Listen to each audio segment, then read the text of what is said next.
Getting into the gym for the first time can be a scary experience. You may have goals of wanting to get stronger or build muscle, but don't know where to begin. I've also been there. Throughout the past 6 months, I've been through the ups and downs of teaching myself a new sport, and it's given me an immense confidence in many aspects of life. I think the best part about weight training is that you're competing with yourself and anyone can take part. Today, I want to help teach you the very basics behind building muscle to see if it's something you might want to try in the future. I'll be talking about the benefits of weight training, the science behind hypertrophy, and finally, how you can get started. So, some of the benefits of weight training, there are psychological and physical benefits. Um, Weight training can protect bone health and muscle mass, can improve cardiovascular health, and can reverse some aging factors in skeletal muscle. According to a 2012 article by the Department of Exercise Science in Massachusetts, inactive adults lose 3 to 8% of their lean muscle mass per year, and this can be counteracted by weight training.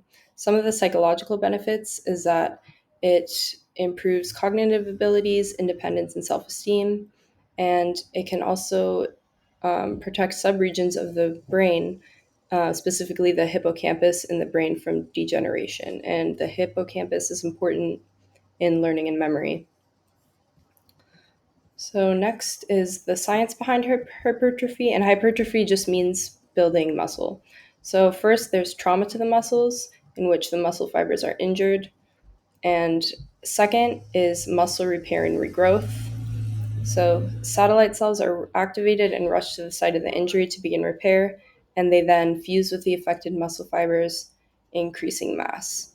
And this is according to an article written by Len Kravitz from UNMA. So, the three essentials to hypertrophy are mechanical tension, muscle damage, and metabolic stress. Mechanical tension is any force that tries to stretch the muscles, which is gravity or weights, and you want to apply load to the targeted muscle fibers.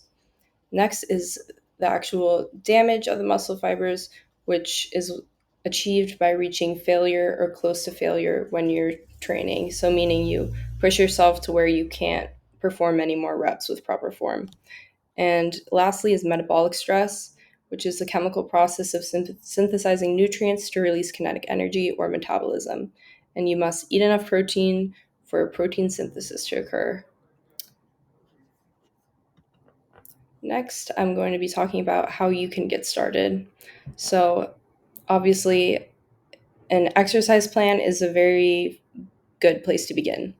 So, you want to have a consistent exercise plan for at least 6 weeks, just so you can assure that you're targeting the same muscle fibers, so not too much variation. And you want 3 to 5 exercises per day per muscle group. So you never want to hit the same muscle groups 2 days in a row, and you want to allow enough rest. And also rest between sets. So that's 1 to 2 minutes. And your exercises should be about 3 sets in an 8 to 12 rep range. So reps are how many you're doing, and sets are like groups of reps. And you want to aim for about 80% compound movements and 20% isolation movements. So, compound is when you're working more than one body part at once, like in squats, and isolation is like bicep curls, which is targeting one muscle. And some helpful resources for getting together a plan would be bodybuilding.com and YouTube. There are some good resources. So, a good rule of thumb is to stop when you have about 3 reps in the tank, or you can't perform anymore with proper form. Next is going to be diet, which is, I think, equally essential to exercise. So, a caloric surplus is ideal for gaining muscle, but some people want to gain muscle and lose fat. So, your calorie needs are going to differ based on your goals and how tall you are and how much you weigh. So, a caloric surplus is most effective for building muscle, and that's eating more calories than your body is burning. And a good resource is a BMR calculator, which you can find on Google, which gives you a ballpark estimate of caloric needs. So next is protein intake, and you want to aim for zero point 0.8 to 1 gram of protein per pound of body weight. So you simply multiply your body weight in pounds by zero point 0.8 or 1, and that's your range of protein. And some good sources of protein are protein powder, lean meat, beans, eggs, cheese, and Greek yogurt. And next, you want to focus on having a range of whole foods for satiety and to help you through your workouts. So you want a balance of carbs, fat, and proteins, and sufficient fiber for diet for digestion, and again, lean proteins. So you've been going to the gym for a while and you're not noticing any gains in your weight or in your strength. So here are a couple of reasons why that might be. First is poor diet, so eating not enough calories or protein for your body weight, and you're not eating enough whole foods to keep you satiated and on track.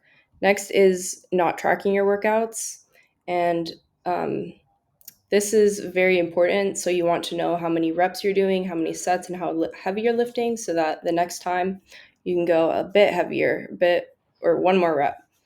And the next is not training hard enough or consistently enough. So you want to center your workouts around progressive overload, which is again lifting heavier every week.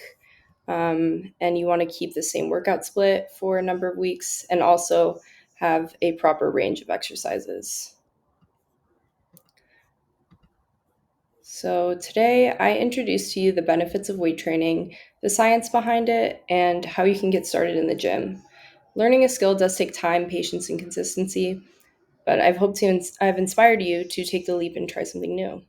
You might surprise yourself at how strong you can be. Thank you.